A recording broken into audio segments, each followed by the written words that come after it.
Hello friends, ഇന്ന് ഞാൻ നിങ്ങൾക്ക് വേണ്ടിയിട്ട് ഒരു മലയാളപ്പടം റെക്കമെൻഡ് ചെയ്യുകയാണ്. പടത്തിൻ്റെ പേര് തിരുവമ്പാടി തമ്പാൻ. ഇത് ജഗദീഷ് ശ്രീകുമാർ ആക്റ്റീവായിട്ട് 2012 അവസാനം അഭിനയിച്ച സിനിമയാണ്. ഇതിലെ മറ്റു റോള് ജഗദീഷ് ശ്രീകുമാറിൻ്റെ ബാക്കിയുള്ള റോൾ ചെയ്തിരിക്കുന്നത് മണിയൻപിള്ള രാജുവാണ്, പ്രോസ്തറ്റിക് മേക്കപ്പ് ഉപയോഗിച്ച്. അപ്പോൾ കാണാത്തവരുണ്ടെങ്കിൽ യൂട്യൂബിലും മറ്റു സൈറ്റിലൊക്കെ പടം ലഭ്യമാണ്, ഒന്ന് കണ്ടേക്കുക. ഇതിൻ്റെ മ്യൂസിക് ഔസേപ്പച്ചനാണ്. IMDb റേറ്റിംഗ് 4.1 ആണ് ഔട്ട് ഓഫ് 10. ലീഡ് റോൾ ചെയ്തിരിക്കുന്നത് ജയറാം, ജഗദീഷ് ശ്രീകുമാർ എന്നിവരാണ്. കൂടാതെ നെടുമുടി വേണു, കിഷോറിൻ്റെ മലയാളത്തിലെ ആദ്യത്തെ പടം, സമുദ്രക്കനി, ശ്രീലത, നായികയായിട്ട് ഹരിപ്രിയ, മിയ ജോർജ്, റെബേക്ക സന്തോഷ് എന്നിവരൊക്കെയാണ് അഭിനയിച്ചിരിക്കുന്നത്. സമുദ്രക്കനി നല്ലൊരു റോളാണ് ഇത് ചെയ്തിരിക്കുന്നത്.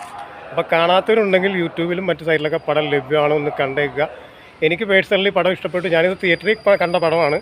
അപ്പോൾ കാണാത്തവരുണ്ടെങ്കിൽ ഈ ഒരു ഇൻഫർമേഷനും കൂടെ, ഇതിലെ ജഗദീഷ് ശ്രീകുമാറിൻ്റെ ബാക്കി റോൾ ചെയ്തിരിക്കുന്നത് പ്രോസ്തറ്റിക്കും മേക്കപ്പ് ഉപയോഗിച്ച് മണിയൻപിള്ള രാജുവാണ്. ഈ പടത്തിലാണ് അഭിനയിക്കുമ്പോഴാണ് അപകടത്തിൽപ്പെട്ടതും ജഗദീഷ് ശ്രീകുമാർ. അപ്പോൾ കാണാത്തവരുണ്ടെങ്കിൽ ഒന്ന് കണ്ട്.